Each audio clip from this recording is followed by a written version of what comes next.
progressing to want to agree with things, in which case they would agree that virgins don't give birth, that you don't bring people back from the dead, and if you want to go back further, the earth didn't stand still when you blew a trumpet, and lots of other aspects of doctrine. Now, most people who are practicing Catholics or otherwise, who are sensible, and I'll put you in that category.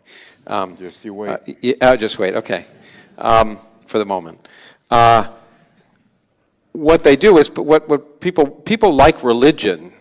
That's what people like. They like religion. Why do they like religion? Because they like to feel like they're good people.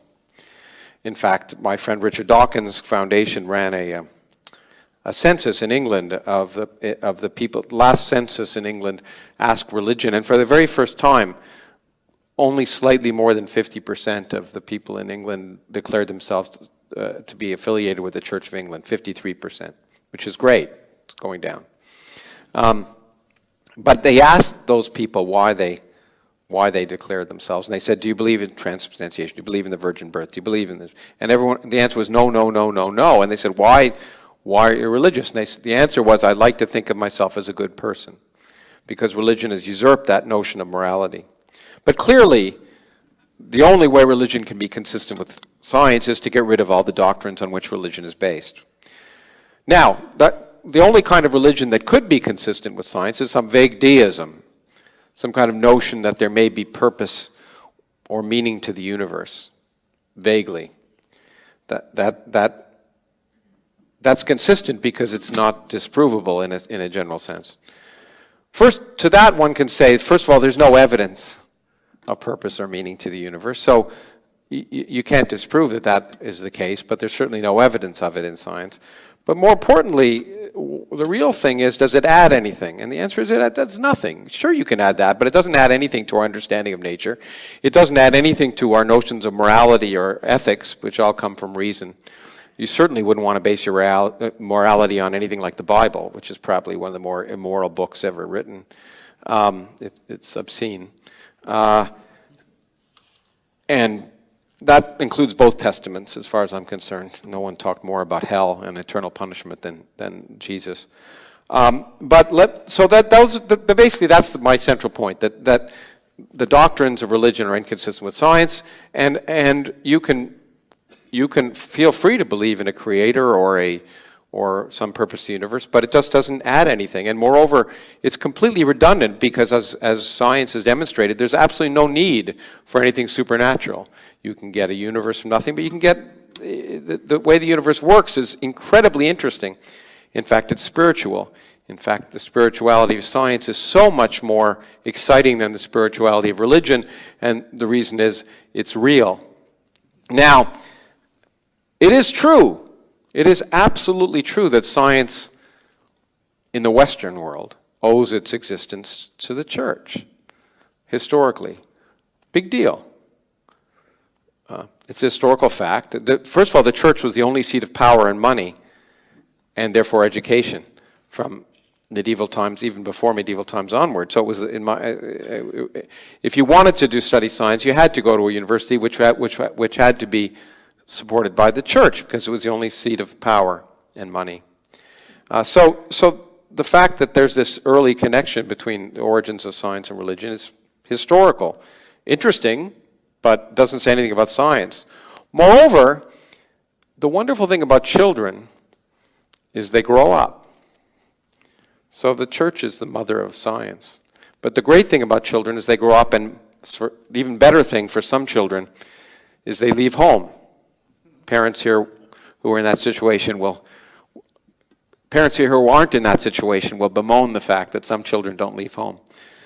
But science originated in the only form of education there was, but it grew up. And then the questions that science asked progressed. The questions that religion asked didn't progress, because the difference between science and religion is that we don't assume the answers before we ask the questions. We let nature tell us the answers. Now, the claim that it is an absolutely true statement that science and religion coexist because there are scientists who are religious. What does that tell us? That tells us that scientists are human. 40%. It may be that in various surveys, 40% of some scientists claim to believe in some God. In the most elite members of the scientific community, it's much less. In the National Academy of Sciences in the United States, it's less than 10%. But it really doesn't matter. There are actually some scientists who are Republicans, probably fewer now than there were a year ago. But all it demonstrates is the fact that humans have a capacity for believing two completely mutually inconsistent things at the same time. That's part of being human. We're not fully rational beings. Reason is a slave of passion in that regard.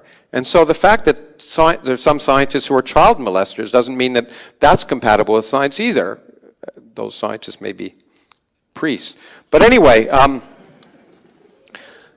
it is absolutely true that science and religion don't make similar claims about the natural world. Because the scientific claims are right, the religious claims are wrong. They can't be similar. So religion is certainly, and in fact, as St. Augustine would have pointed out, and others, is certainly not, the Bible is not to be read as a book of science. It's a mistake to believe it should be read that way, because after all, it was written before people knew the earth went around the sun. And while it is true that Galileo is celebrated now, we must remember that the church wasn't particularly interested in his science when they excommunicated him. So the idea is that there are theologians, and any sensible theologian must accept the universe for the way it is, and they try and it's called apologetics for a reason, to try and make the religious theology consistent with what we know, and what we know is constantly changing. But what we know contradicts virtually everything in the doctrines of the world's organized religions. So as I say, the only thing you have left is to say there's some vague purpose to the universe. And if you want to believe that, that's fine, but that doesn't add anything. And it's certainly not the basis of science. It's not the basis of morality. And it's just a fairy tale. Thank you. Thank you for that. You were saying that religion adds nothing in this world, basically. Well, there was some good music on the basis of religion that was written. Sorry? I mean, religion was a source of some good music, some good poetry. The Bible has some sex scenes in it and some interesting violence as well. Yeah. But what about people's experience of being consoled, finding meaning and joy, etc., in a religious faith? I mean, don't you think that faith can meet a demand that is difficult to meet within a totally secular context? Oh, well, if you ask, does religion have an excuse for existence? Obviously, it's ubiquitous. Pretty well all the world's cultures have religions. Religion clearly fulfills, at this point, some kind of evolutionary, cultural evolutionary niche that humans are evolved for teleology. Humans evolved to find purpose in things. Good reason for that. It's if the leaves are rustling in Africa, you can assume there's no purpose to that, or you can assume there might be a lion behind it. Those people that assumed there was purpose survived and reproduced. And so humans like to find purpose in things. And often, because the world is violent and unfair, find a need to hope that there's something better. And so religion certainly provides that, but that doesn't make it consistent with the world the way it is.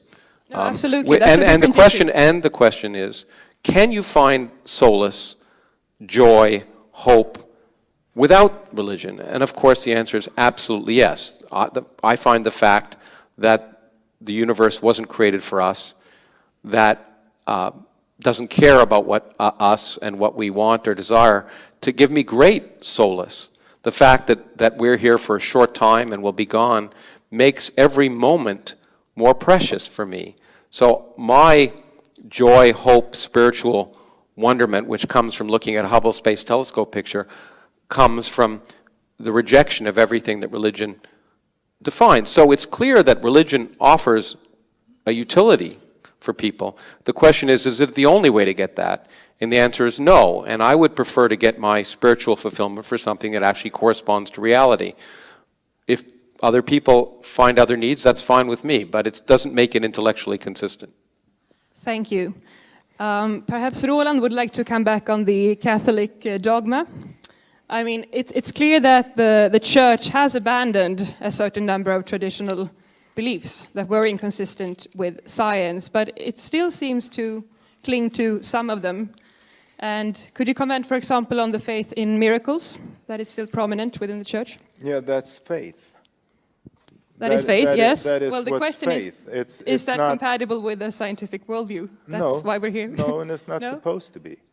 It's not supposed to be. That is what it is to be religious, to believe in something supernatural. So therefore, it isn't compatible with science. So it's not incompatible. It would be incompatible if it made some kind of universal claim. Science makes universal claims, and rightly so. Well, actually, it's the opposite. Science doesn't make universal claims. Science constantly changes, which is the great thing about science. As I often say as a theoretical physicist, the two best states to be in are wrong and confused, because those mean there's something to learn. So science, by definition, evolves and changes in the face of evidence. I think that the Church makes universal claims. Anyway. Obviously, the Church makes universal claims, as does science. Scientific laws, approximate truth. They're all approximate. They cannot claim to represent the truth, and any good scientist would agree with that. Yeah, that's why they're not universal. There's no scientific theory that universally applies to the whole universe on all scales. But the claim is universal. The law of gravity supposedly has always been, will always be everywhere. Which law of gravity?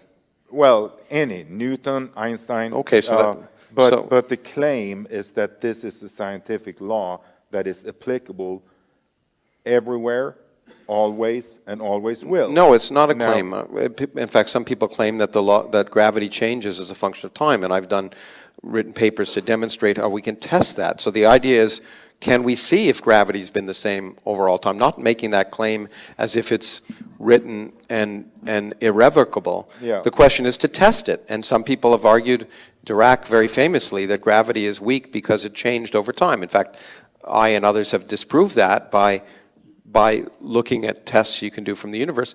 But I don't think there's any claims of universality. I think that's a really important difference, that science does not claim any universal truths, but religion does without any justification whatsoever. So when you talk about a change in gravity, against what background? Just flipping a coin, or against some kind of scientific mechanism and laws? Why does it change? Just because it wants to? No, because of some kind of universal claim that lies behind this theory. No, in fact, Dirac gave no argument why it might be the case, but he said it is an interesting way to try and explain some things we see. There was the answer was, and this is the wonderful thing about science, is we don't know. And the great thing about science is we are very pleased to say we don't know. That's another major difference between science and religion, and that's why science progresses and religion doesn't. Well, religious people don't know. That's why we use the word faith. But again, I think we have to agree to disagree here. I claim that science makes universal claims against a background of knowledge that science evolves as far as the growth of knowledge. But there is the fundamental idea of science is that nature works in a certain way, and there are laws and forces that guide nature, and to get to those is the theoretical endeavor of science. It's a fundamental assumption of science. But obviously, science does not claim to make statements that happen to be true at certain times and not true at other times, true in some places and not true in other places. Certainly it does. Certainly Absolutely. not. Yeah, Newton's law of gravity is a perfect example. It's absolutely true for anything anyone is going to do in this room. You throw a baseball or soccer ball or whatever your favorite sport is towards any of us, and it'll be described by Newton's laws. But it's absolutely not true in extremes, in regimes that are very small or very fast. So it's a beautiful law that is absolutely useful for calculating anything most people would need in their everyday lives, but it's absolutely not true in other circumstances. That's the amazing beauty of the scientific understanding, is that scientific theories not only evolve, but as I said, are absolutely not universal. We know for a fact that even the best scientific theory we have, something called quantum electrodynamics, which right now allows us to calculate fundamental quantities like the properties of atoms to 11 decimal places based on fundamental principles and compare them with experiment. There's nowhere else in all of science or any human activity where you can do that. That's the best theory we have, and we know it's wrong. We know it's wrong at certain scales. So there's no theory that is right in all regimes. It's exactly opposite of what you said. So, Roland, excuse me, could you please move your microphone a bit closer to your mouth so that? Yeah, I moved it away when you're breathing. Sorry. Okay. What Thank you you. just said, obviously, that we have learned that Newton's theory of gravity is not applicable under extreme circumstances. But against what background? Against a deeper understanding of the law and mechanisms that guide nature. So it's just begging the question. Then you can go back and say, look at Aristotle's universe. Obviously, that was not true. Hence, science is not making any universal claims. Aristotle made universal claims. Yeah, Aristotle wasn't a scientist in the modern sense. As did Newton, as did Einstein, Aristotle as did also quantum claimed physics, etc. But there's a big difference. Aristotle claimed that women had this. Science is constantly striving towards revealing the forces, the mechanisms that guide nature. And it's inherently making universal claims. But you confuse that statement with that scientific knowledge is evolving, which is obviously true, and it will keep on evolving. But that is something else compared to saying that science inherently make universal claims. Well, I couldn't even understand what science would be if it didn't make universal claims. No, look, I think you're confusing claims and assumptions. The point is that science is governed by empirical evidence. So you're right, we have to make assumptions in order to make progress. So we assume, for example, that there are laws that you can determine that describe the way the universe works, and then we go out and see if there are. And we test them. And they work. So that tells us that assumption is a reasonable one. But we continue to test to see if those laws are even constant in time. So the point is that science doesn't make claims, it makes assumptions. And those assumptions are tested. And nature determines what is true or false, not scientists. We don't get ordained. We get a PhD, but that doesn't mean anything. That doesn't give any authority. There are no scientific authorities. Authority is an anathema to science. Again, it's the difference in religion. Scientists are fallible. The Pope is infallible, but of course, just listen to the Pope, and you realize that that's a fallacy. And I must say, I'm very happy that the Pope is coming here to celebrate the 500th anniversary of the Pope being thrown out. I think that's a wonderful, wonderful irony. So there are no authorities. There's no statement in science that cannot be questioned by a beginning graduate student or a high school student or anyone. And that's the other feature. We don't need a set of doctrines which we all agree to. In fact, what scientists do on a daily basis is try and go out and prove their colleagues wrong. If you want to come here in December, the way you do it is by proving your colleagues wrong. you discover something new and exciting that changes our view of the universe. And so I see it as a totally different direction. Now, when you say faith, again, I understand. So miracles are an act of faith, but miracles don't happen. So that faith is misplaced. So what does that mean? Well, first of all, science, you said, builds on empirical observation. Mm-hmm. Well, that's not true.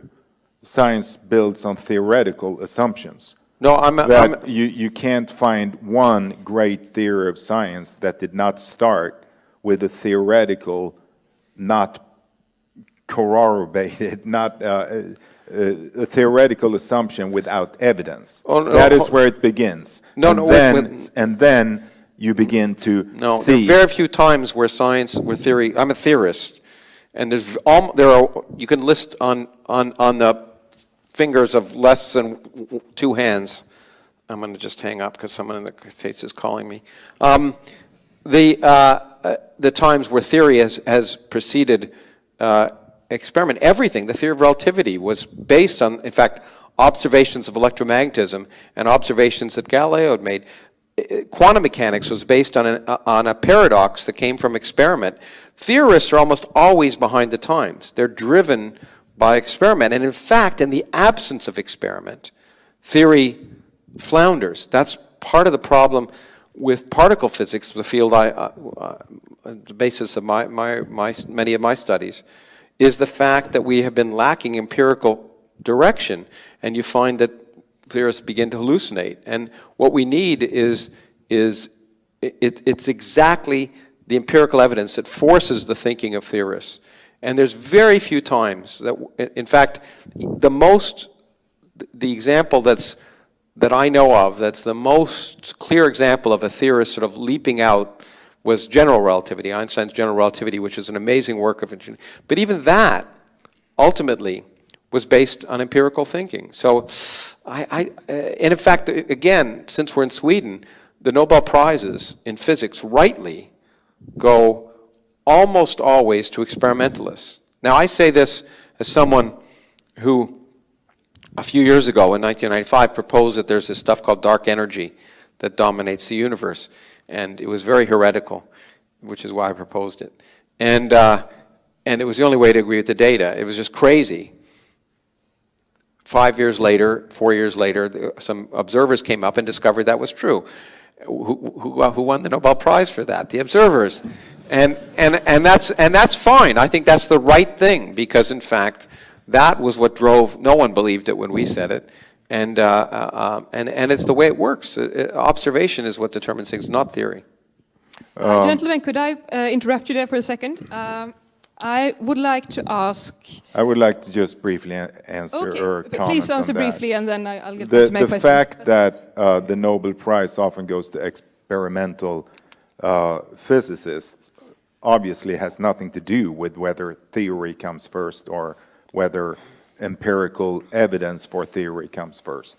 If a physicist is brilliant in proving a theoretical assumption, he or she is worthy of the Nobel Prize. It has nothing. It happens every now and then. Nothing logical to do with whether theory or empirical evidence come first or second.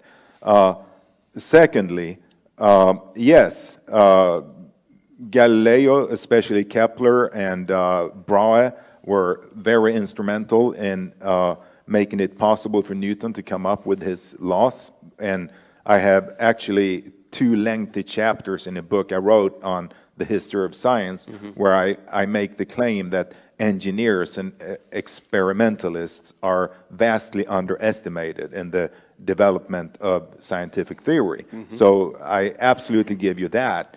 Nonetheless, when Newton comes up with his laws, he's laughed at because it is considered some kind of weird magic in many quarters. How could Earth keep the moon in orbit around itself without some kind of physical rope keeping it close to Earth? It was like some kind of magic assumption. Well, he was laughed at and became president of Royal Society. If we go further to Einstein, when Einstein supersedes classical physics, he is considered at the outset of his career rather as a successor to the great German philosophical system builders like Hegel.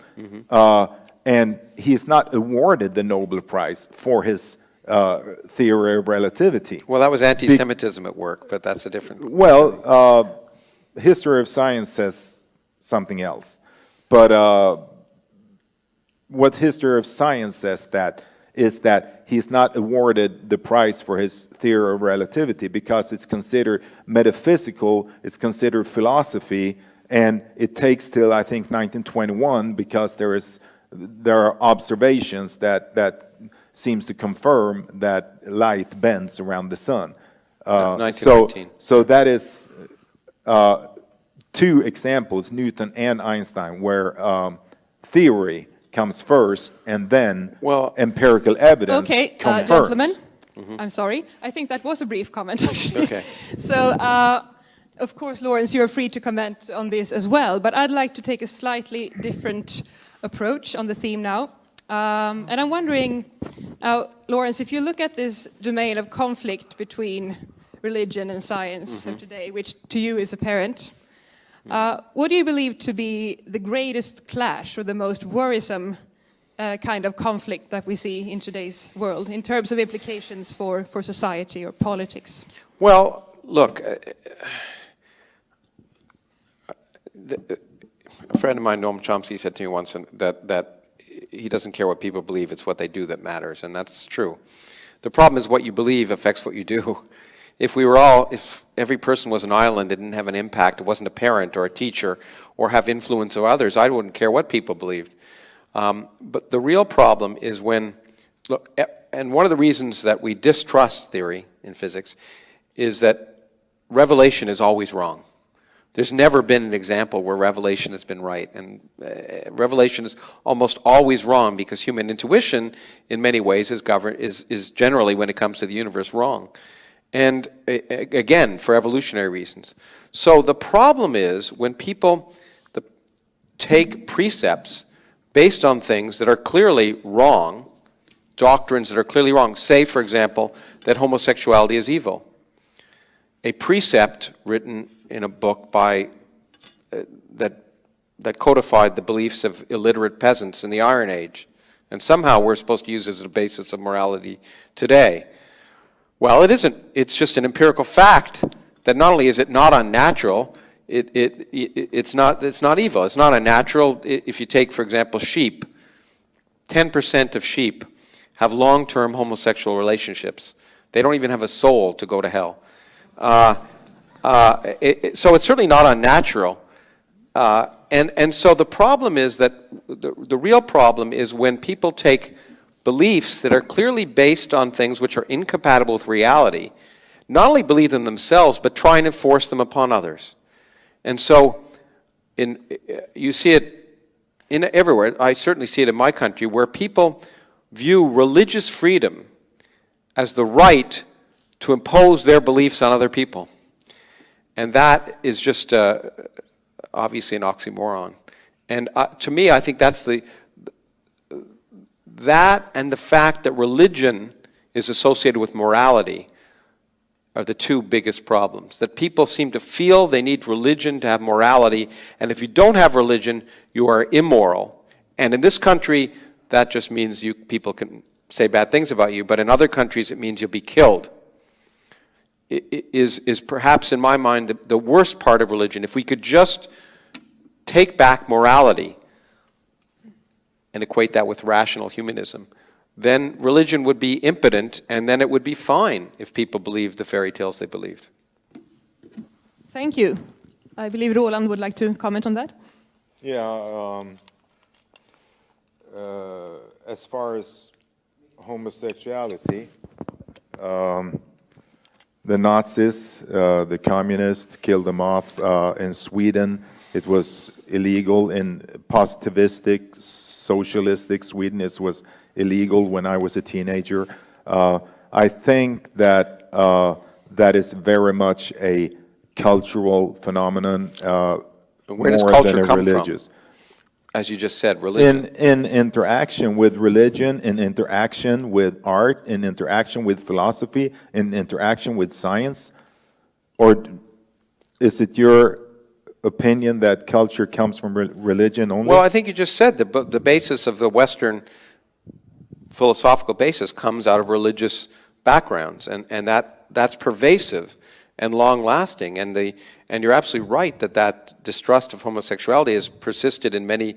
I mean, in many places where religion it wasn't manifest, but its origins, after all, come from the Bible.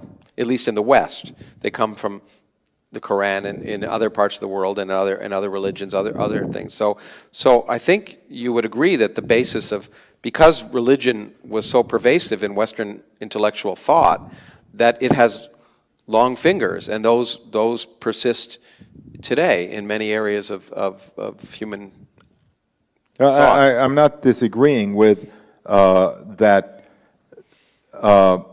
The discrimination of homosexuals has philosophical roots. Yeah, and they're not in science. I would be a dunce if I did. Yeah. But what I'm saying is that, for instance, communism was trying to cleanse its population by killing off homosexuals. What's that got to do with anything? Communism was anti-religion. So what I'm saying is that we find several roots to anti-gay sentiments. But communism was also anti-science. And maybe those several roots have a common root. Yeah, but the fact that communism in its form as manifested in the Soviet Union at the time was anti-religion is true, but science in the Soviet Union was held back, not just for many reasons in the Soviet Union, because it also was any regime that stifles open questioning, and that includes the church or communism or any authoritarian regime, is anti-science. Obviously. Was something else that you said here I wanted to comment on. Yeah, well, it actually goes to what you just said, any regime that is not open.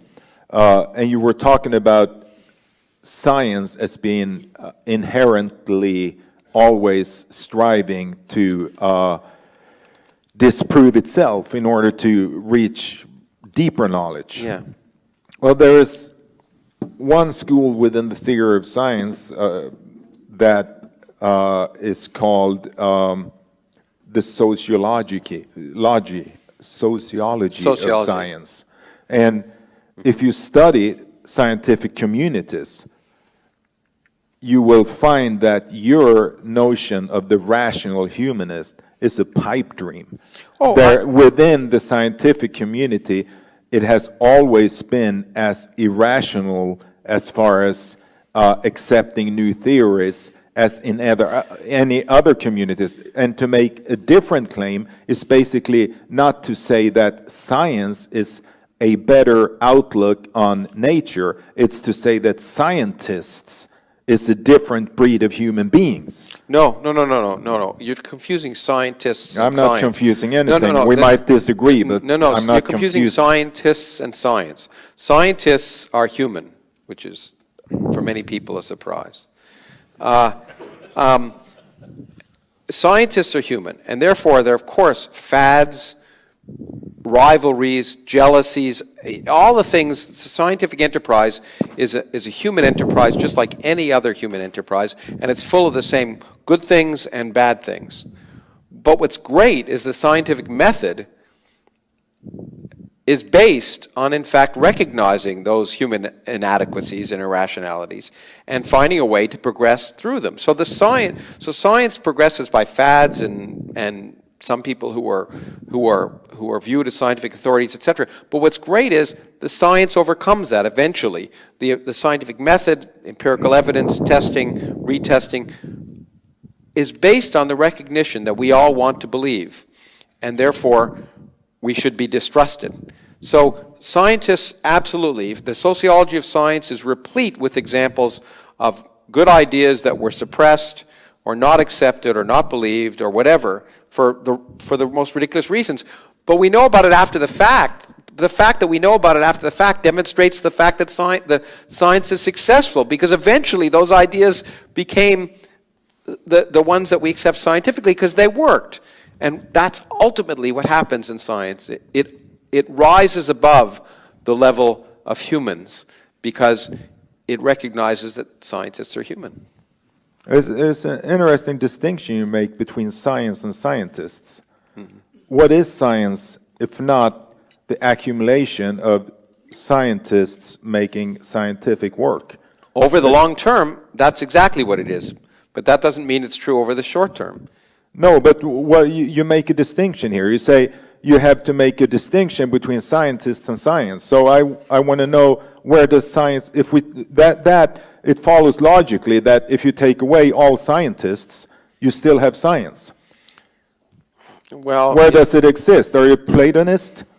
No, okay, look, I mean, you can ask philosophical questions, but I want to ask well, ones. This is a philosophical well, I don't want to discussion. I want to deal with questions that relate to reality. So, scientists, take for example string theory.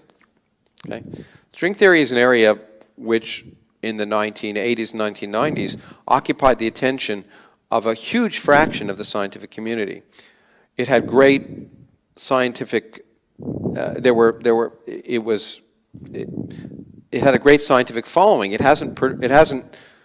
If you look, I think if historians in the future look and say, has it yet justified any of the excitement, or much of the excitement in the 1980s and 1990s, you find out the answer is no. It was a sociological phenomenon, but it's a blip. The point is, the science progresses, and what's happened is the minute a new discovery is made at the Large Hadron Collider, you saw it happen. It's like rats leaving a sinking ship. The minute there's new data, scientists rush to try and understand the world as it is. When there isn't data, they start intellectually masturbating, and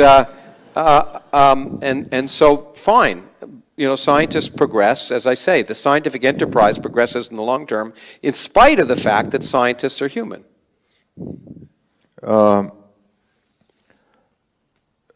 You said, I want to talk about reality. So I want to ask you one more time. Mm-hmm. You make a distinction between science and scientists. I presume that you do not make a distinction between what exists and what does not exist. I presume that you're making a distinction between two things that exist. My distinction between science and scientists where does science exist? If we kill off all scientists in the universe, if you make a distinction by the two, we would still have science. Where is it?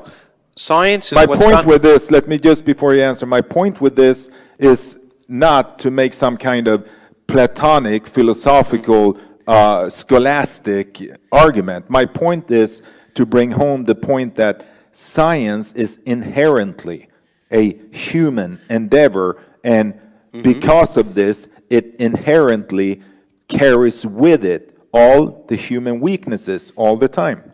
Well, science is a human endeavor. Science is what scientists do over time.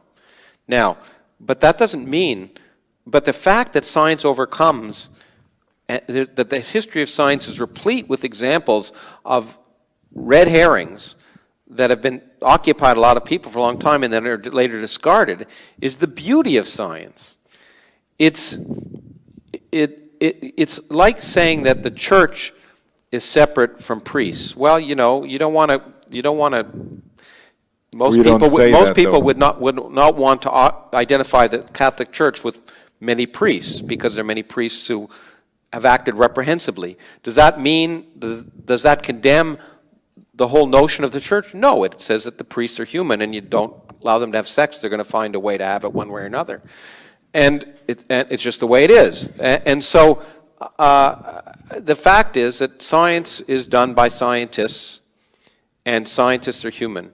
But the scientific enterprise progresses because it does not rely on human intuition, human desire, human weakness. It relies on what works, and what works survives, and what doesn't work goes out like yesterday's newspaper.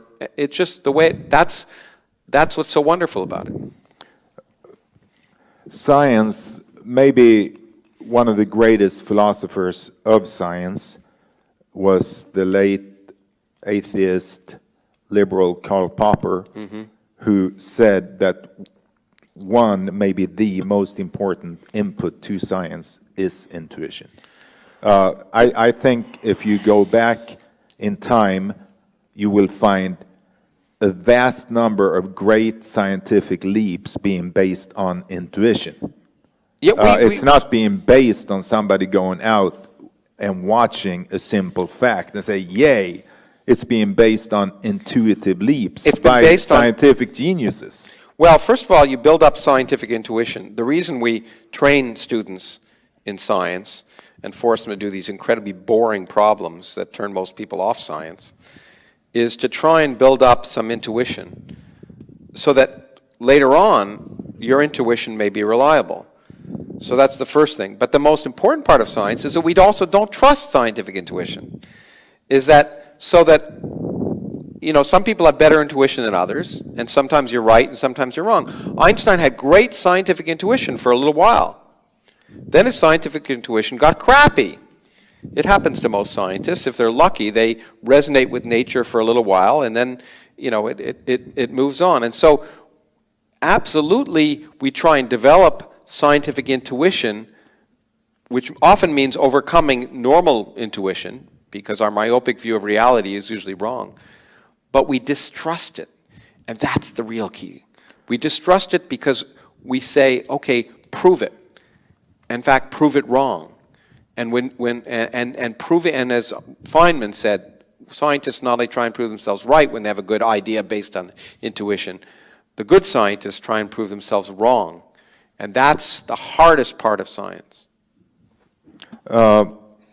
Historically, it's not true that the great scientists, those that really moved science forward, did it after having built up intuition.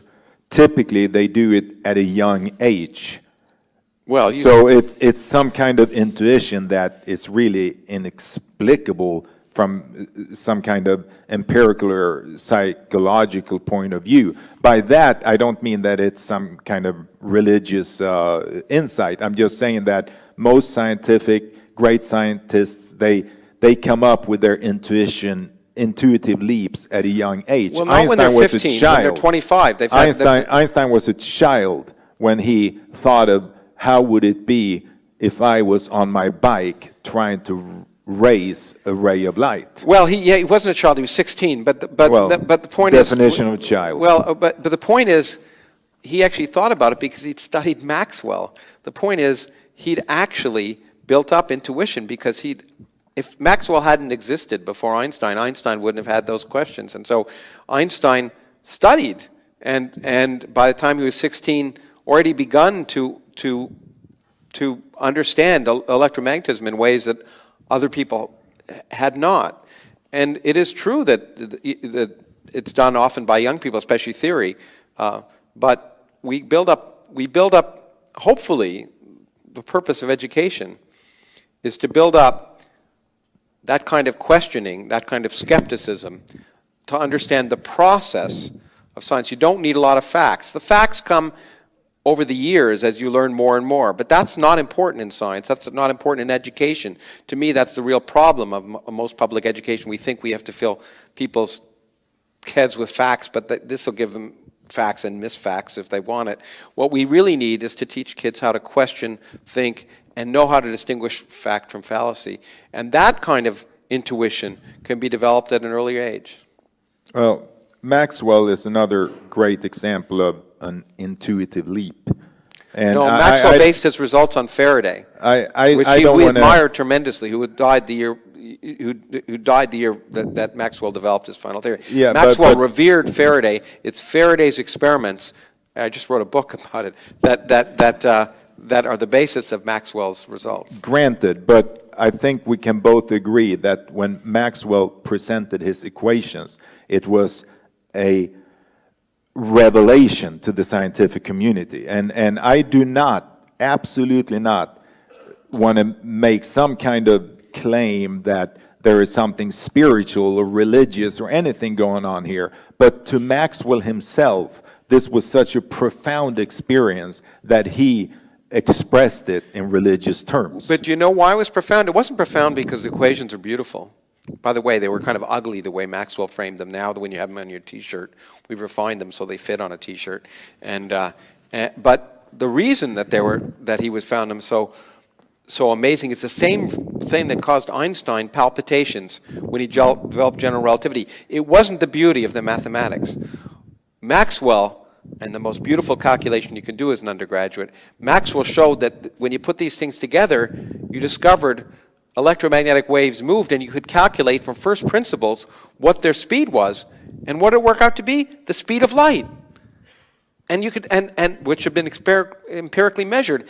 That was what was so beautiful. Suddenly, he saw by comparing his theory to an experiment that light was an electromagnetic wave. It wasn't the intrinsic beauty of that. What made Einstein thrilled about general relativity wasn't the beauty of the mathematical beauty of Riemannian geometry. It was the fact that the precession of Mercury, which had been known for a long time and unexplained, agreed exactly with his predictions. That's what made it. That's what made each of them so amazed. And it is amazing if you're a theorist. It is an amazing experience and a terrifying one. If you look at your equations on paper that you may have developed in the middle of the night and think that nature actually might obey them and discover that it does, it's amazing and terrifying at the same time.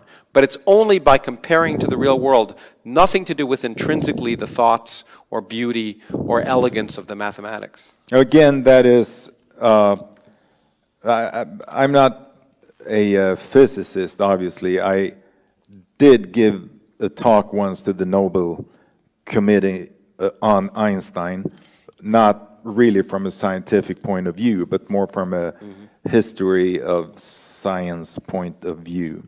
And Einstein was driven obsessively by creating a beautiful theory, which is the very reason that he could never accept quantum physics. And Einstein is on record saying that the true theory of physics is the most simple, most beautiful mathematical theory. So to say that Einstein was not driven by the simplicity and the beauty of the theory is historically false. Of course. I mean, scientists are driven by many things, okay? But what makes the distinction between, if Einstein was driven by beautiful theories and never did anything, you wouldn't be quoting him. The reason that we quote Einstein is not because of what he said, it's because of what he did. And what he did was happen to discover a theory that described nature. And that was what makes it significant. Of course, he was driven by beauty and simplicity, which is why, in his view, quantum mechanics was wrong, and which is why we don't study Einstein's paper discussions of quantum mechanics, except for the Einstein-Podolsky-Rosen paradox, which drives much of modern quantum mechanics in that sense, because he was wrong. So what's really important is whatever drove him, when it worked, we celebrate it. When it didn't work, we don't celebrate it. And Einstein, for the last part of his life, was completely out of touch with physics because he became out of touch with experiment. He was beautifully in touch with the phenomena of physics at the time of development of electromagnetism, and even, of course, at the development of atomic physics, which is what he won the Nobel Prize for. When he lost touch with what was going on in the empirical world, Einstein became, I was going to say a philosopher, but I won't say that way. Einstein became an old man. That happens. Well, that would be when he had built up the most of his intuition then. No, So I told you he built up his intuition. I told you he built up his... It's not a matter of building up intuition. It's some kind of conceptual leap that cannot be explained by starting out with gathering a lot of empirical evidence until you suddenly sees how everything hangs together. That is simply not how What I said was Einstein, all scientists have intuition. Sometimes it's right, sometimes it's wrong. For the great scientists, they're lucky if for a little while the intuition matches reality. And so for Einstein, it matched for over an incredible number of areas over a period of about 20 years. An amazing experience. But eventually the intuition goes wrong. And with Einstein, that happened. This Okay, is, I think now that Roland would like to draw something for us. which Yeah, will just- elucidate I suspect us, so. hopefully. When you've done that, then maybe we could open the floor for the audience's questions. Is that okay? this is how conventionally, according to the majority of philosophers of science develops. You have a level, a theoretical level, and you have an empirical level. Somebody comes up with an idea here, and now it has to be tested. It's not unusual that it can't be tested, because the method for making the experiment is not there. So now people start to work here. That was the case with Einstein, obviously. Now they start to General work relativity here. is certainly How one. can we test it? And then they test it, and it's falsified, or it's I'm trying to say this, corroborated. Corroborated. And if it is, then we start to believe it a little bit more. And we make more experiments. And eventually, we reach a point where we decide that this is true. Scientists don't believe that it's true, but they settle on this level with this theory. And then, eventually, there will be found anomalies to that theory, and then somebody will come up with something here, and now it's time to test that. So the notion that science starts with building observations that give rise to some kind of intuition, and then we go down here, it's simply historically false. Having said that, this level is vastly underestimated in the history of science. I absolutely agree with that. But the structure of scientific progress is it starts out with theoretical leaps that then will be tested. As far as Einstein, driven by beauty, and that not being significant, of course it's significant. Well, that is we the should- very assumption of science, that universe and nature has an order, which we could call The assumption of beauty. science is that nature has an order which we can try and explore by experiment and theory. Look, we should get to the audience, but I'll just say one thing. I think you're too influenced by Einstein. The point is that take gravity, take Kepler and Brahe, who were based on observation and discovered ellipses, that the planets worked in move in elliptical orbits ultimately, which was the basis of Newtonian gravity. Take quantum mechanics, where it was discovered not just that there was that ovens produce light that is inconsistent with all theory at the time, but in fact when you shine light on metals that there's inconsistency. In every area I know, what happens is there are empirical paradoxes that drive the thinking of scientists, and when scientists divorce their theories from experiments that happened before, you find that's the problem. But in any case, none of this relates to the compatibility of science and religion, but there is a healthy relationship between empiricism, empirical evidence and theory, and whether and how you want to frame it, I think, is irrelevant to the question. Yeah, well, Brahe, he basically was only an experimentalist. He had some kind of theory of the solar system that was pretty much far out there. As far as Kepler, You know as what, far as gentlemen, Kepler, he really made need- he was on a conceptual- Danish island that eventually became a Swedish island. I've been there, the island of Ven, because Yeah, I've been there it was too. imperial power. Roland, He made Roland. Kepler made the same conceptual leap that I attribute to Einstein, for instance. Okay, I will be drawing the line here Yeah. for now, and opening up for questions from the audience. And what we will do is, okay, a number of hands in the air, very good. Ulf, var har vi? Could you? Ja. So please phrase your questions in English. If you don't feel comfortable doing that, I can translate. Okay, I have a question for Roland, but I'd like a comment also from Lawrence after you answered. Lawrence said something like, miracles is not compatible with science, and then you said, well, that's why we call it faith in miracles. Mm-hmm. And I want to know what you mean by that exactly, because if you mean by that you have hope that miracles should happen, then I would agree with you, because you can hope for anything, basically. It doesn't have to relate to reality. But if you mean by that you think that miracles actually happen, then it's a ontological cognitive claim of truth, basically, and that is obviously not compatible with science. So do you mean that you believe in miracles even though you know that they don't happen, or what do you mean? Well, first of all, I agree with Lawrence that we kind of left the topic there for a while. So that it's good you ask that question so we can get back to it.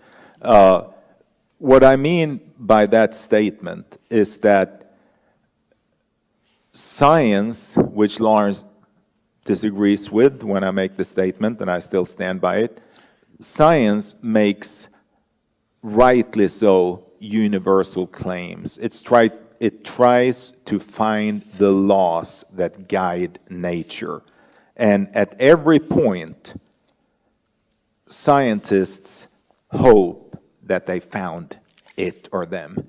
But they also know that it's quite unlikely that they're approximating truth. Nonetheless, the claim is universal. Now, miracles, from a religious perspective then, does not make the claim to enter into the realm of science. The claim is that science is what explains nature, and that is very good, and it should carry on. And the more we understand from a scientific point of view, the merrier. That is what we are as human beings. Miracles are thought of by definition as something extra or supernatural, whether you believe in them or not. That's a separate issue. But it's to say that a miracle happened is not to make a claim that is in any which way relevant for the scientific project. Well, let me just comment on that, because claiming a miracle happened is an empirical statement. It's therefore subject to scientific investigation, as all empirical statements are. So either it happened or it didn't happen, empirically. And of course, the church claims miracles happen. There's no evidence that any miracle has ever happened. The church needs to do it. When it wanted to make that awful woman, Mother Teresa, a saint, it had to find some miracles that awful woman had somehow been responsible for. And so it found some miracles, which would not pass the test of a court of law, much less a scientific investigation. So it's a perfect example of the incompatibility. It's a claim about the empirical world. To claim miracles happen is a claim about the empirical world, and is therefore subject to scientific investigation. Scientific investigation has thus far demonstrated that no miracles have ever happened. Well, we have a non-reflexive relation here in the sense that I am pro-science and you are anti-religion, which is reflected in how you speak of child molesting priests and the awful woman, Mother Teresa. I'm against the doctrines of religion. It depends what you mean. I'm not opposed, as I said, I'm not opposed to the idea that people may have, that there's order, meaning, purpose to the universe. I think it's probably incorrect, but I'm not opposed to that idea, nor do I think it's evil. And the Bible being the most appalling book ever written. Well, it is. That's empirical. Well, I could probably present you with Mein Kampf and some other books that are more difficult to side with than with the Bible. Nonetheless, I'm a Catholic. We do not read the Bible literally. Absolutely. Why? Because it's evil. No, because... Okay. Yeah. So I think that I must be allowed to address this. No, because the Catholic Church believes that human beings wrote the Bible, human beings are imperfect, as opposed to, for instance, Islam, where they believe that the Quran is actually words of God and not human beings. Absolutely. Because so, of course, the Bible will reflect the weaknesses of human beings. That's the church now. That wasn't the church in the 12th century or something. No, but that's okay. We're here now, 600 years. The Quran is 600 years later, so it's just a little bit behind. But you're absolutely right. Now that Well, only science difference 50 between years Judeo- ago wanted to sterilize people in order to cleanse our race. So we're here now. We're not talking about the main what difference happened. in the Judeo-Christian religion and Islam right now is exactly the point you make, is that somehow every word of the Quran is taken to be absolutely true, whereas no one who except for maybe Ken Ham in my country and a few other people, think that, and maybe a lot of the Republican Party, think that would take the Bible literally true. So no one would say, yes, we'll stone our children if they disobey. That's in there in the Bible, let's kill them. It's just not the way it's done that way. You're right. The church, because it's older, it's progressed and realized that many of the admonitions That in the is Bible also are wrong. historically incorrect. If you go back to the church fathers during the 5th and 6th century, there are very profound discussions about how to interpret the Bible. Of course the Catholic Church has never been literalist, going back to its very foundations. It's not a matter of Islam being 600 years behind. It's a matter of different views on the relationship between they were literalist enough during the Crusades to do exactly what Islam is now saying, that if you don't believe in that religion, you should be killed. Again, if you go back to the Crusades. Yeah. Okay. Science are trying to find solutions for a number of very important problems, and for example, climate change and cancer. What could religion possibly add to the progress of those fields? Nothing. Of course, religion is not involved in trying to find a cure for cancer, but religion could be something for people to hang on to maybe when they are sick with cancer, as I am, for instance. It can be supportive from a personal, spiritual point of view, but it's the scientific endeavor and the scientist's task, as it were, to find a cure for cancer. Religion would never make that claim unless you go to nature religions where they dig down a stone under the big oak at midnight when the moon is full. But developed religions are not making any claims towards finding cures for illnesses or anything like that. Let me take a position which you may find unusual, because I'm going to say that religion can do something in principle, in the sense that there are religious authorities, and what they say, people tend to follow. So, for example, a lot of people praised the current Pope when he came out with an encyclical about climate change. So, in principle, he could have a positive effect on the world, in principle, by pointing out that this is a problem that the church, of which he is the leader, takes seriously. So the church can do things that benefit, and there have been examples where it has, and many examples where it hasn't. And so it can have a positive effect because people obey or people listen to those authorities. In terms of developing the knowledge of climate change or the knowledge of cancer or anything else, of course the church and theology can't do anything about that. There's no knowledge has been developed by theology in the last 500 years. But the there church was can, the Big Bang Theory. Yeah, no, it was developed by a Belgian priest who happened to be a physicist. He didn't do it by looking at the Bible. But anyway, so the point is that the church can have a positive impact, but only because people listen to it. But that doesn't mean, but the problem is, of course, it's a double-edged sword. As you can say, the church can have a negative impact because people listen to it. I totally agree with that, but and it's maybe more the church worldly powers, as it were, rather than its religious authority. In the same way. Well, it has worldly powers because of its religious authority. Yeah, but the religious authority can be used for good and for bad in worldly circumstances. Absolutely. As far as the Big Bang Theory being formulated by a Catholic priest, that was against his background belief that there was a creation moment for a universe. So no, it was developed because he did a PhD at MIT. Yeah, but you can't separate his faith from his theoretical findings. Read a scientific paper and look for one bit of religion in it, you won't find any. No, but Okay. could The question, yeah, it seems so, huh? the question is, given morality is a controversial issue, is there a way to ground morality in science? Well, yeah, I think so. In the sense, first of all, I'm big on ethics. I don't know much about morality. It's a very because it's a very social phenomena. But the point is that I would argue you can't have morality without science.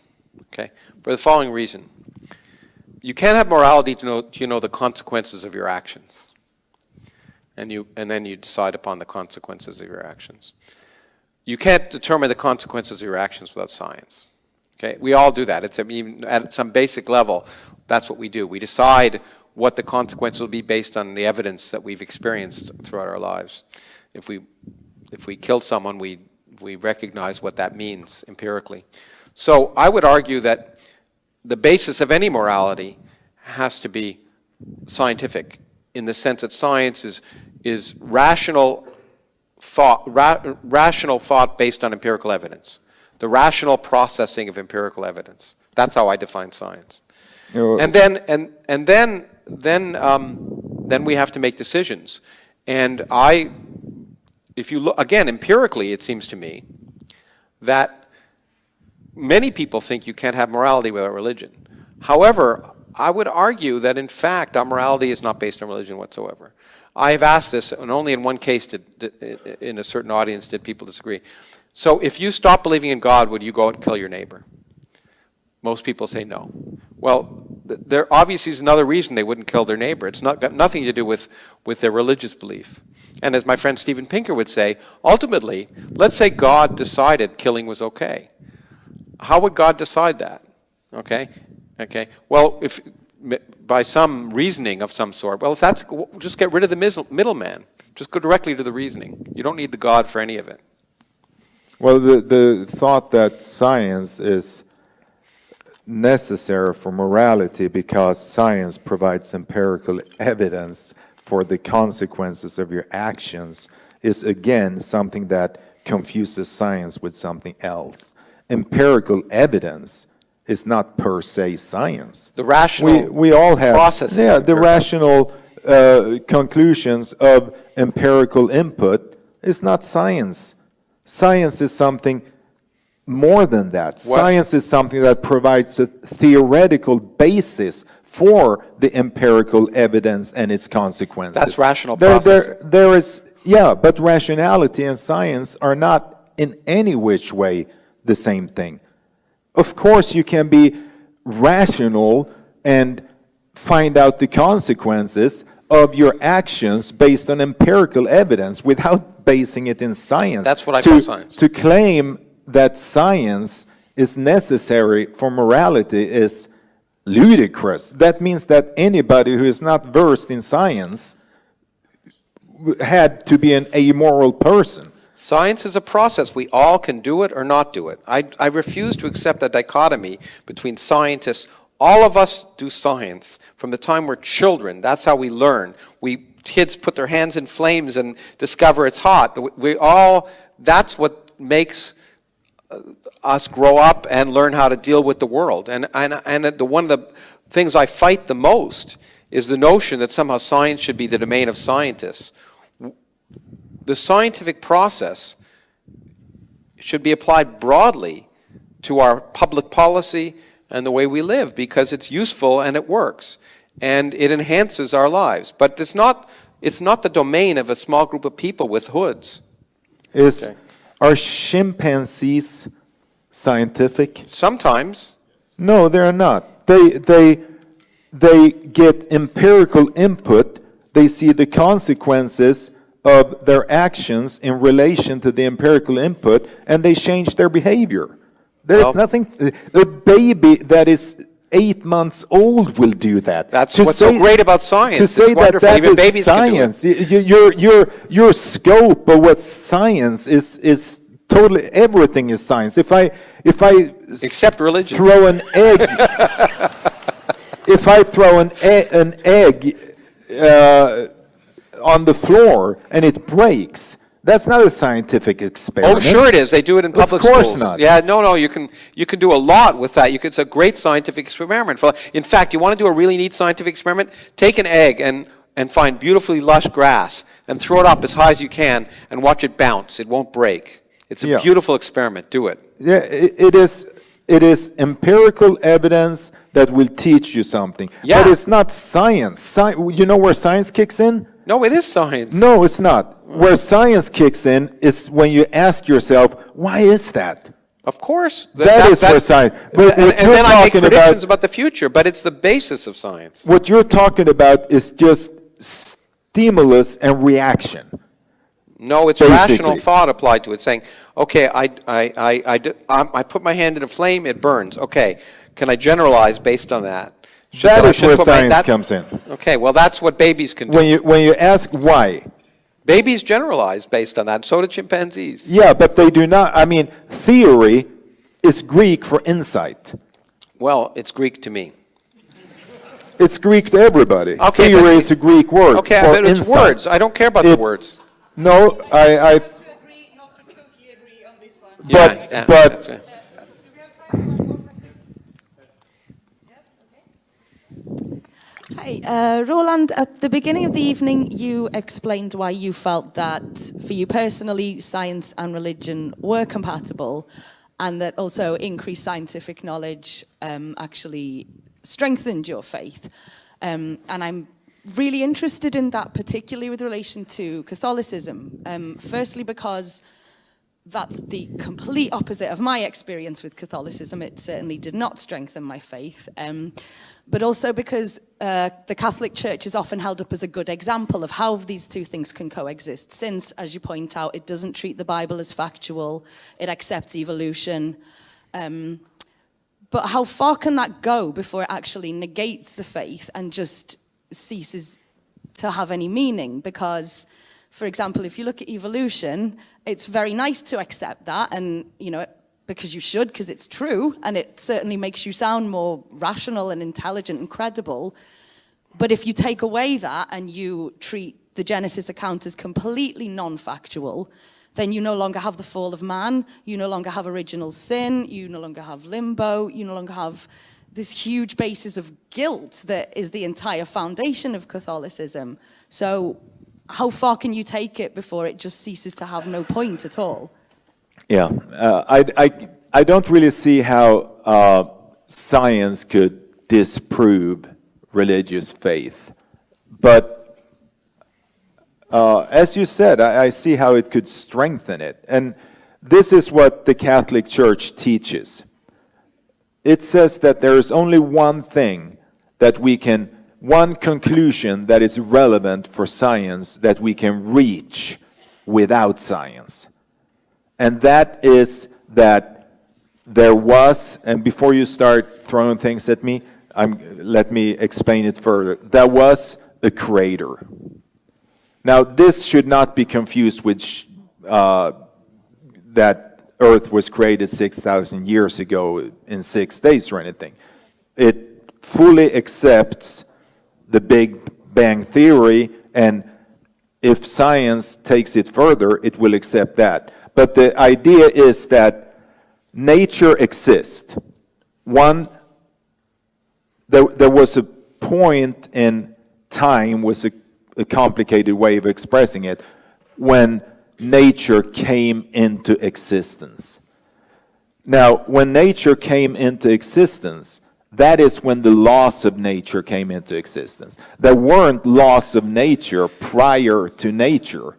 So we cannot explain how nature came into existence with reference to the laws of nature. So the Catholic Church then says that it must have been something outside of nature that caused nature. And that which is outside of nature, and it's almost a semantic claim, that which is outside of nature that caused nature, we call God. And that is the only thing that the Catholic Church teaches that we can actually defend rationally. Everything else is irrational. Everything else is based on faith. So there are no Catholics that would try to argue with Lawrence or anybody else when it comes to the miracles and try to prove by rationality and scientific methods that no, they actually happened. Doesn't exist. The only one claim is that outside of nature was a cause for nature. And I find it very difficult to come around that to get around that conclusion. And that which was outside of nature, that caused nature, caused something that was orderly, beautiful. Maybe by chance, maybe not. That is like the difference between if you semantically call it God or if you semantically call it I have no idea whatsoever. So that is how I think that science can strengthen faith. The more science reveals of the beauty of nature, the more flabbergasting it becomes to think of that which was outside of nature that caused this. And I can't see how anybody can get around the fact that it must have been something outside of nature that caused nature. Well, look, I'm going to have to go in a minute, but let me just spend 10 seconds or 15 seconds. Can I just Could you please, yes, why don't you make your closing remark now? Okay, I'll then? make it in 30 seconds because I have a train to take. Add a brief question to that, or one which I hope can have a brief answer at least. And it's a question which I'd like to address to both of you, really. Because it's becoming quite clear what kind of world you would like to see, I think, in terms of the relationship between science and faith. But the question is, regardless of what kind of world you hope for, what do you believe to be the future of science and religion? Or rather, what is the future of religion, I should ask? I know that Roland has once said that it's here to stay. It's always been here and it's not going away. So could you both please comment? Why don't you give Roland the first chance and I'll finish? Okay. Since he had the first chance. Okay, we can do like that. What What is the future of religion in the world? It's an immensely difficult question to answer Yes, I realize that. It's so intertwined with political, economical power struggles. Lawrence mentioned the Crusades, which were religiously motivated, but also very, very much politically motivated. So religion and politics have been tied together. Yeah, they just like science and politics are entwined. Yep. So is religion and politics. So to answer where is religion heading is to answer where is the world heading. I don't see a future where religion can be separated from culture, science, politics, power plays, everything. So if I wanted to believe something, it would be that religion is heading towards where it gives less and less room for fundamentalist violence, oppression. I think that if we were to look at history and draw out the line, we would see that religion has moved in that direction, and hopefully it will continue to do so. But again, everything else will determine that also. Okay, thank you. That's a very hopeful perspective. Can I? Yeah, sure, okay. yes, please. Good. And no more questions after this. Okay, good. So I'd like to, okay. First, I don't make any predictions about anything less than 2 trillion years in the future, okay? It's just a policy for mine. First, it's easier to do that, and secondly, no one will be around to test them, so I can do it. However, it is an empirical fact that in the first world, religious belief is at least people identify religion as decreasing. You could draw a line and argue that it'll go to 0 at some point. It's very difficult to do, not because it's so ingrained in our institutional framework, but there's no doubt that religious beliefs are decreasing in the first world. Whether that happens universally will depend on a lot of socio-political issues that I can't describe.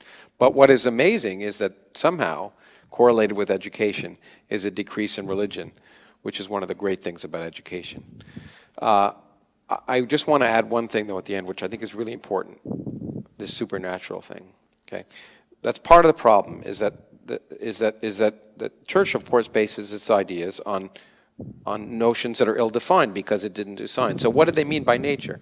So outside of nature, well, if there are many universes, then you can say outside of nature is outside of our universe. And then the point is that you have to make your definitions be based on what we're learning about reality, and it's sciences that are providing it. That's why I wrote a whole book, to show that you don't need anything supernatural to create a universe, and nor